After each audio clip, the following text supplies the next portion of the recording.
Hey there, if you're new to our channel or GNM, welcome. My name is Nellie, and my guess is that if you are here, there is something within you that is something similar to my own journey of coming to learn about GNM, a desire for a better way of well-being, a feeling that something is maybe off in the conventional system, perhaps an inner knowing that there's more to the body-mind system and connection than we've been taught.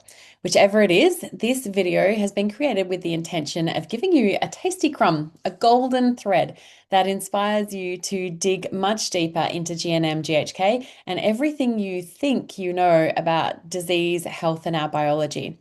My hope is that this video and this lesson awakens something within you that kind of goes, oh, I remember this.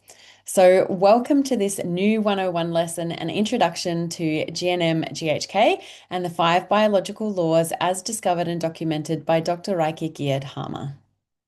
So, welcome to this 101 Basics and five biological laws lesson on German New Medicine, or Germanische Heilkunde as it's traditionally known.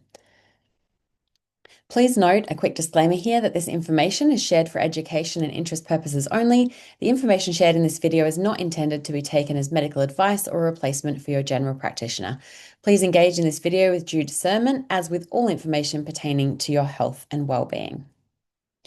So, this profound body of knowledge was discovered by Dr. Hamer in the 1980s. Hamer was a brilliant German physician, a doctor who was highly respected and regarded, and he held multiple certifications. He had patented several medical inventions and also was a cancer specialist. His discovery of GNM-GHK came through the most heartbreaking of circumstances.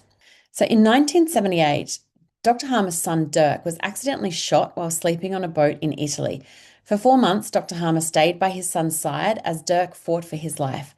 Tragically, Dirk passed away in December 1978, and shortly after, Dr. Hamer was diagnosed with testicular cancer. As a doctor and scientist, and after a series of dreams where he was visited by his son Dirk, he had a deeply instinctive feeling that the two events, Dirk's death and his own cancer diagnosis, were connected. So he began investigating, following this hunch, and what he discovered changed everything. He found that every single one of the cancer patients he explored this concept with had had a shocking, unexpected, and isolating event before their diagnosis. Not sometimes, not usually, in every single case. And he also found patterns emerging between the context and perception of that event and where in the body, what organ and tissue the individual's cancer diagnosis was in. Originally, Dr. Hamer thought this connection only applied to cancer, but over the next several years, through studying well over 20,000 cases, he discovered that this was true for all illnesses and symptoms, with the exception of accidents, poisoning, and mechanical issues. This led to his documentation of what he called the five biological laws of nature. And here's the thing, he didn't call them theories, he called them laws because they held true in 100% of the cases he explored. Unfortunately, instead of being celebrated for this groundbreaking discovery, Dr. Hamer was persecuted. The medical establishment rejected his findings without testing a single case or single one of his proposed laws or concepts. He had his licenses revoked, his clinic burnt to the ground, and multiple trials against him.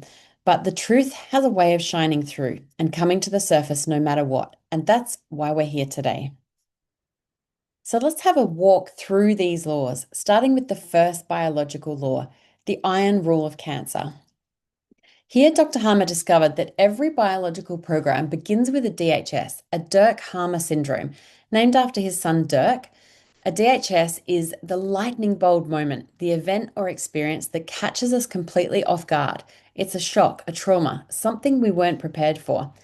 When we say trauma, sometimes people think it has to be something massive, a death, a terrible accident. But here's the thing, these programs are our primal survival blueprint, and these days we humans tend to be very emotionally based beings. And since most of our primal needs tend to be taken care of, things like shelter, food, water, and there's no actual tigers chasing us, the modern conflicts have become far more figurative, nuanced, and seemingly subtle. A DHS could be as simple as seeing some shocking news on social media, a conversation that didn't go as planned, feeling threatened by the boss, a financial loss, the breakdown of a friendship, a divorce, or any moment where you think, oh, I really didn't expect that. I don't know what to do about it, and I feel all alone with it. The only thing is that the event must hold the three elements of being acute, meaning it came on quickly, unexpected, and isolating. It felt like you were all alone with the issue. The first law also has three criteria. The first criteria is that the shocking event simultaneously impacts the individual on three levels: the psyche, the brain, and the organ, not sequentially, but instantaneously and simultaneously. Dr. Hamer also discovered that on the level of the brain, this impact shows up in CT scans as concentric rings, like the rings on a target board or ripples in a pond from a pebble. He termed these rings a Hamer herd or Hamer foci. And what's even more remarkable is that they show up in the relay, the part of the brain that controls the organ and tissue that is specifically involved and needed in the biological program that sets in motion. Through these discoveries, Dr. Hamer was able to map the entire brain in terms of where each organ and tissue is controlled from, something that conventional medicine has not been able to do to this day. This part of GNM also enables us to take a brain CT scan and, without knowing anything about one's health history, tell you exactly what biological programs are running, what adaptations are happening right now in that person's body, roughly when they started or were last re-triggered, and therefore also what symptoms or personality traits that individual is likely expressing. It's an incredible diagnostic tool and plays a huge role in making GNM scientifically verifiable. The second criterion is that the nature of the event and your perception of it determines what organ is needed to be involved in the biological program to aid your survival, and therefore where in your brain the Hamer herd lands. Two people could experience any given conflict entirely differently. One might not even respond biologically at all. And it's here that we come to understand that perception is truly everything. The third criterion of the first biological law is that the biological program now runs simultaneously on all three levels: the psyche, brain, and organ throughout the entire program, right from initiation through the two phases and into completion, as well as throughout any trigger relapses if they occur. The other two important things to know as part of this introduction are two additional elements that play crucial roles in how and where our experiences land in the brain and the body and how we perceive our experiences. Element one is our handedness, or let's call it laterality, since this can be different to whether we are traditionally left or right-handed. Laterality can play a role in determining whether the left or right-hand side of our body is impacted by certain conflicts, and this pertains to whether it was related to mother-child issue or an issue involving the father, partner, or any significant other candidate. To learn more about your laterality, why it's important, and how to determine yours, check out my laterality determination video linked in the show notes below. Element two is our hormone status. Our biological gender and hormone status also play an important role when it comes to determining what events we are affected by, how we perceive those events, and therefore where the Hamer herd lands in the brain and what organ undergoes adaptation, and ultimately what symptoms we experience. Wild, right? Hormone status is, to be honest, a whole study in itself within the GNM paradigm, one we go into in depth in our flagship foundations course within the new academy. But for now, keep in mind that your hormone status matters in the context of figuring out your health challenges via the GNM lens. Basically, because the things that are important to a hormonally male or testosterone dominant individual are very different to the things that matter to a hormonally female or estrogen dominant individual. And the way each of those candidates perceives the events will be very different too. There are many things that can impact one's hormone status. Pharmaceuticals, including contraception, antidepressants, and some cancer drugs are common disruptors. Pregnancy and menopause will also shift a woman's hormonal status, and some biological programs themselves also alter our hormonal status. The second biological law is the law of two phases, which shows us how a biological program progresses and what we can expect, both when the issue, the conflict, the unexpected event is live, active, or unresolved, as well as once we do resolve that issue and even if it's re-triggered. So this line in the middle here could be understood as the division between your daytime and night states. the sympathetic nervous system above the line, and the parasympathetic system below. And when we are conflict free, we are fluently moving continually between these states. But when we experience a DHS, we immediately go into what's sympathetic nervous system dominance, and it's called conflict active phase. This is where the problem, the trauma, the shock is live. It's unresolved. And here you're in prolonged fight or flight mode. Interestingly enough, not many biological programs show their symptoms during conflict active phase. There are some, but not many. But here's what you might notice instead. Things like cold hands and feet, restlessness and increased nervous energy, compulsively thinking about the event, lowered appetite, disturbed sleep, often waking between 1 to 3 a.m., and what we'd kind of simply generally call stress. Now, this continues in varying degrees until a resolution is found, either through a practical change and a biological solution to the issue, or a shift in perception can sometimes be appropriate also. During conflict activity, the organ tissue that is involved with the biological program is undergoing adaptation relative to what is going to help the individual with the shocking event they've experienced. That is, the tissue will either lose cells, proliferate cells, or experience functional change, depending on the germ layer and the brain control pattern that it's linked to. Then, once a resolution is found and actioned, we move into PCL or healing phase. And this is where we mostly experience symptoms as the adaptations that were made in the associated organ tissue during conflict activity are reversed with the assistance of microbes, which we'll come to in the fourth biological law. During PCL, we drop into parasympathetic dominance and experience things like fatigue, swelling and inflammation, pain and discharge, headaches as the brain heals, fever, and night sweats. The healing phase has 3 parts. PCLA, the beginning of the healing, the epicrisis, which is the peak of the program where we briefly re-enter the conflict active phase, and this can be the toughest part of healing to get through and in some cases dangerous, and PCLB, the tail end of the program. During PCL, the opposite of whatever adaptations occurred in conflict activity will occur here. So cell repair and regrowth if there was degradation, cell breakdown if there was proliferation, and a return of function if there was functional loss in most cases. Additionally, the length and intensity of the healing phase is relative to the length and intensity of the conflict and the conflict active phase. And when we have chronic or recurring symptoms, this is generally telling us that there's a track in play, effectively a trigger element that was recorded by the psyche at the moment of DHS as part of the danger.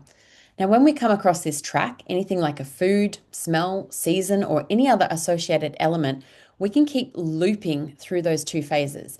Or if we keep being reminded of the event in other ways, or even reliving it over and over again on a regular basis.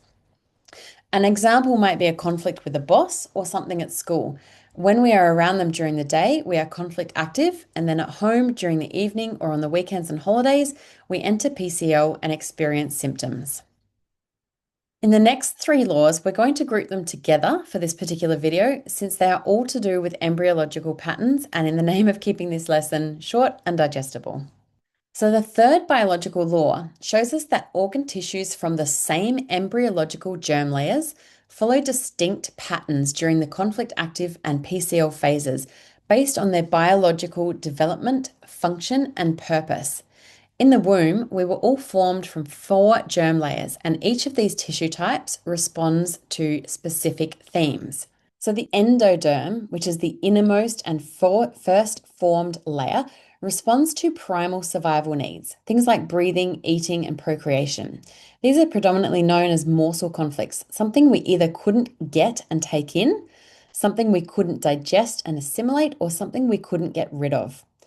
Here we find things like lung cancers, which in the GNM view is simply an addition of cells within the lung alveolar tissue that serves the purpose of helping the individual to better breathe and absorb oxygen during a death-fright conflict.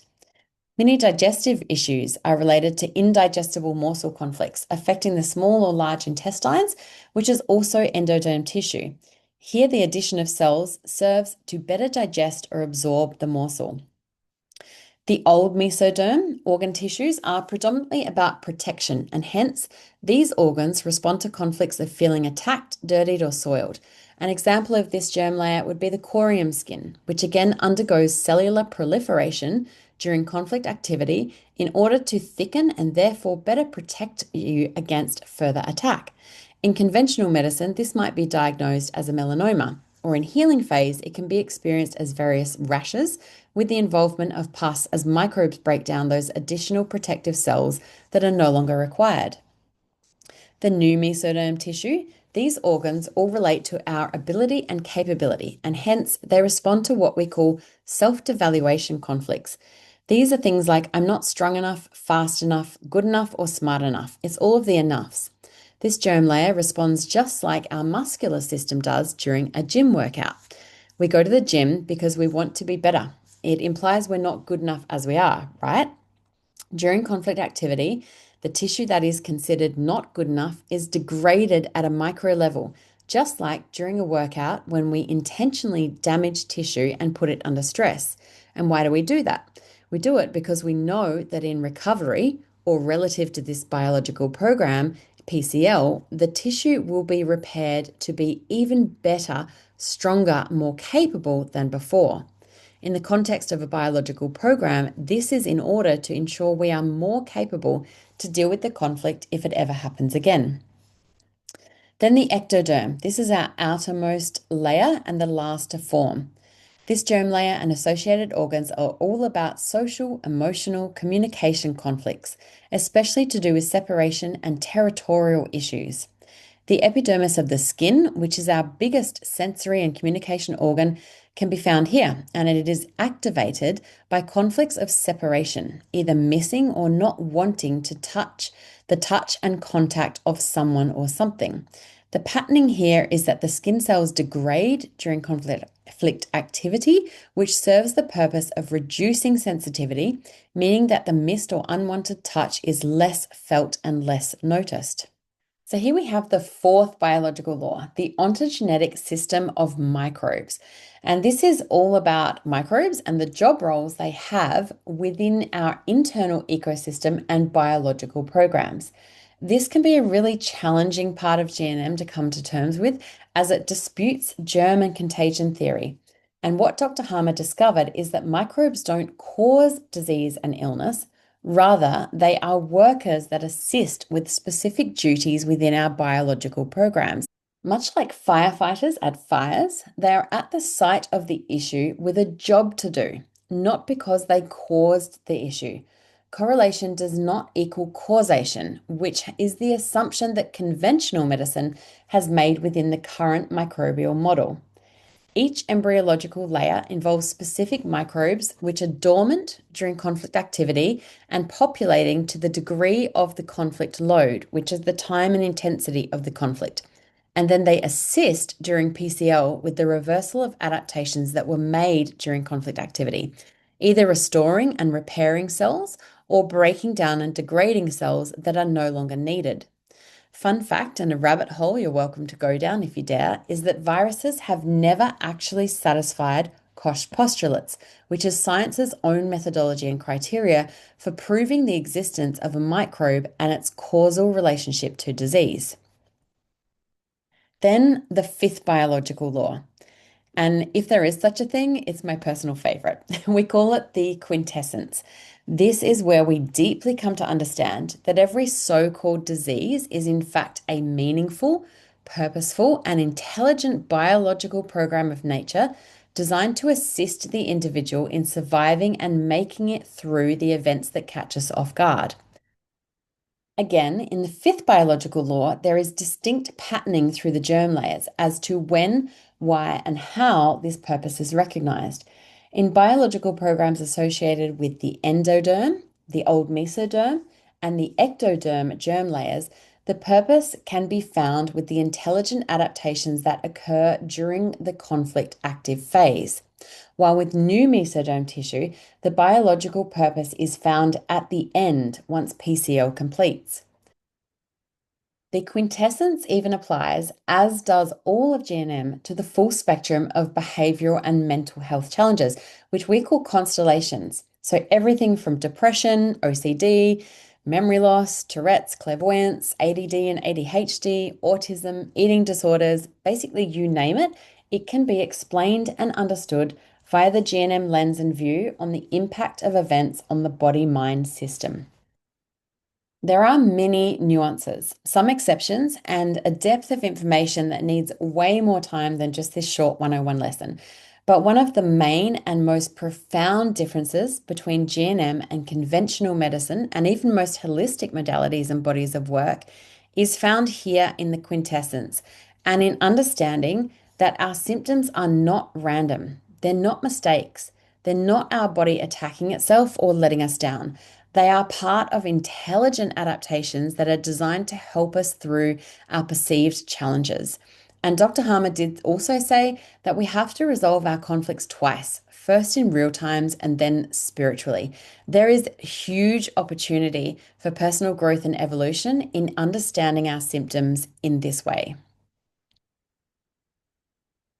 So, as we wrap up this lesson, just a bit of a resource list here for you. Feel free to pause that and have a look through. There are some great channels for additional learning there. And with a beautiful quote from Friedrich Nietzsche, there is more wisdom in your body than in your deepest philosophy. So, even if you dare to imagine that this is actually how our biology works, it really changes everything, right? Instead of seeing symptoms as something to fear and suppress, we see them as messages that point us to the life experiences we are yet to resolve, that point us down the pathway of becoming the most naturally aligned and truest version of ourselves possible. Germany medicine isn't a treatment or a cure, it's a roadmap. It's a completely different way of understanding our body and biology, and it puts your health right back where it belongs in your hands. And so, this speaks to one of the greatest bonus gifts of GNM that has been my observation in the 10 years of working with it so far. The GNM paradigm gives us much more than just a pathway to finalizing our symptoms. It also gives us a guidebook towards resolving life challenges that are keeping us stuck, sick, unhappy, stagnant, and small. And it gives us a direct route towards evolution of the body, the mind, and if it resonates for you, the soul. It gives us a route home. Now, I want to be really honest with you. This is a massive paradigm shift. It does take time to integrate. Even after, at this point of filming, 10 years of studying, working, teaching, and living by this, there is still more to learn every day. So please be gracious and realistic with yourselves as you explore these ideas. But absolutely, this knowledge has completely transformed the way my family and self understand health and well-being, and it's given us the tools to actually work with our body and mind instead of against them. So, where do you go from here? Well, if it's something in your body is saying, yes, this makes sense, just like it did for me, then the invitation is to explore it further. You can download our free GNM guide below, which is essentially the written format of this lesson. Or if you know that you're really ready to dig in to learning how to apply this in your own life, then our GNM Foundations course is the perfect place for you to start. Our Foundations teaches an in-depth version of the 5 biological laws that we've gone through today, and so many of the nuances that we didn't have time for here, as well as how to apply this knowledge for a really biological version of life and wellness. And if you're a holistic practitioner wanting to integrate this revolutionary information into your work, we offer advanced trainings as well. Whichever route you choose, welcome to the most empowering version of wellness you'll ever find. Welcome to this new paradigm of health, and welcome to understanding that your body-mind system is far more intelligent and powerful than you've ever been led to believe.